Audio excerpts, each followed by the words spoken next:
श्री गणेशाय नमः। कार्तिक मास महात्म्य कथा अध्याय 27। कृष्ण नाम का आसरा, कृष्ण नाम का ध्यान। 27वां अध्याय अब लिखने लगा महान। पार्षदों ने कहा, एक दिन की बात है, विष्णुदास ने नित्य कर्म करने के पश्चात भोजन तैयार किया, किंतु कोई छिपकर उसे चुरा ले गया।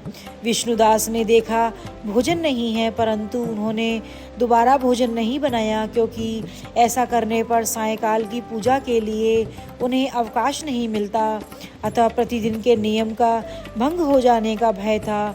उसने दूसरे दिन पुनः उसी समय भोजन बनाकर वे ज्यों ही भगवान विष्णु को भोग अर्पण करने के लिए गए, त्यों ही किसी ने आकर फिर सारा भोजन हड़प लिया। इस प्रकार 7 दिनों तक लगातार कोई उनका भोजन चुरा कर ले जाता रहा। इससे विष्णुदास को बड़ा विस्मय हुआ। वे मन ही मन इस प्रकार का विचार करने लगे कि अहो, कौन प्रतिदिन हमारा रसोई घर में से खाना चुरा ले जाता है। यदि दोबारा रसोई बनाकर भोजन करता हूँ तो सायंकाल की पूजा छूट जाती है। यदि रसोई बनाकर तुरंत ही भोजन कर लेना उचित हो तो मुझसे यह न होगा, क्योंकि भगवान विष्णु को सब कुछ अर्पण किए बिना कोई भी वैष्णव भोजन नहीं करता। आज उपवास करते हुए मुझे 7 दिन हो गए हैं। इस प्रकार मैं व्रत में कब तक स्थिर रह सकता हूँ। अच्छा, आज मैं रसोई की भली भांति रक्षा करूँगा। ऐसा निश्चय करके भोजन बनाने के पश्चात वे कहीं छिपकर खड़े हो गए।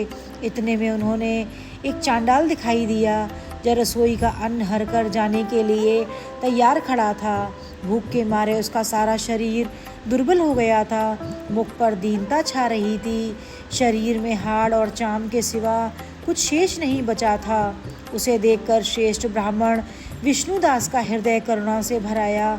उन्होंने भोजन चुराने वाले चांडाल की ओर देखा और कहा कि भैया जरा ठहरो, क्यों रूखा सूखा खाते हो, यह घी तो ले लो। इस प्रकार कहते हुए विप्र पर विष्णुदास को आते देख वृद्ध चांडाल भय के मारे बड़े वेग से भागा और कुछ ही दूरी पर जाकर मूर्छित होकर गिर पड़ा। चांडाल को भयभीत और मूर्छित देखकर द्विजश्रेष्ठ विष्णुदास बड़े वेग से उसके समीप आए और दयावश अपने वस्त्र के छोर से उसके हवा करने लगे। तदंतर जब हवा से उठकर खड़ा हुआ तब विष्णुदास ने देखा वह चांडाल नहीं है, बल्कि साक्षात नारायण ही शंख चक्र और गदा धारण किए सामने उपस्थित हैं। अपने प्रभु को प्रत्यक्ष देखकर विष्णुदास सात्विक भावों के वशीभूत हो गए। वे स्तुति और नमस्कार करने लगे और समर्थ न हुए तब भगवान ने सात्विक व्रत का पालन करने वाले अपने भक्त विष्णुदास को छाती से लगा लिया और उन्हें अपने जैसा रूप देकर वैकुंठ धाम को ले चले गए। उस समय यज्ञ में दीक्षित हुए राजा चोल ने देखा कि विष्णुदास एक श्रेष्ठ विमान पर बैठकर भगवान विष्णु के समीप जा रहे हैं। विष्णुदास को वैकुंठ धाम में जाते देख राजा ने शीघ्र ही अपने गुरु महर्षि मुद्रल को बुलाया और इस प्रकार कहना आरंभ किया कि जिसके साथ स्पर्धा करके मैंने इस यज्ञ दान आदि धर्म कर्म का अनुष्ठान किया है, वह ब्राह्मण आज भगवान विष्णु का रूप धारण करके मुझसे पहले ही वैकुंठ धाम को जा रहा है। मैंने इस वैष्णव धाम में भली भांति दीक्षित होकर अग्नि हवन में हवन किया और दान आदि के द्वारा ब्राह्मणों का मनोरथ पूर्ण किया, तथापि अभी तक भगवान विष्णु मुझ पर प्रसन्न नहीं हुए और इस विष्णुदास को केवल भक्ति के ही कारण श्रीहरि ने प्रत्यक्ष दर्शन दिया है।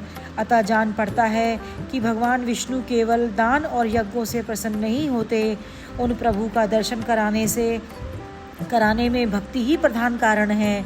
दोनों पार्षदों ने कहा कि इस प्रकार कहकर राजा ने अपने भांजे को राज सिंहासन पर अभिषिक्त कर दिया। वे बचपन से ही यज्ञ की दीक्षा लेकर उसी में संलग्न रहते थे, इसलिए उन्हें कोई पुत्र नहीं हुआ। यही कारण है कि उस देश में अब तक भांजे का ही राज्य के उत्तराधिकारी होते हैं। भांजे को राज्य देकर राजा यज्ञशाली में गए और यज्ञ कुंड के सामने खड़े होकर भगवान विष्णु को संबोधित करते हुए 3 बार उच्च स्वर से निम्नांकित वचन बोले। भगवान विष्णु, आप मुझे मन वाणी शरीर और क्रिया द्वारा होने वाली अविचल भक्ति प्रदान कीजिए। इस प्रकार कहकर वे सबके देखते देखते अग्निकुंड में कूद पड़े। बस उसी क्षण भक्त वत्सल भगवान विष्णु अग्निकुंड में प्रकट हो गए। उन्होंने राजा को छाती से लगाकर एक श्रेष्ठ विमान में बिठाया और उन्हें अपने साथ लेकर वैकुंठ धाम को प्रस्थान किया।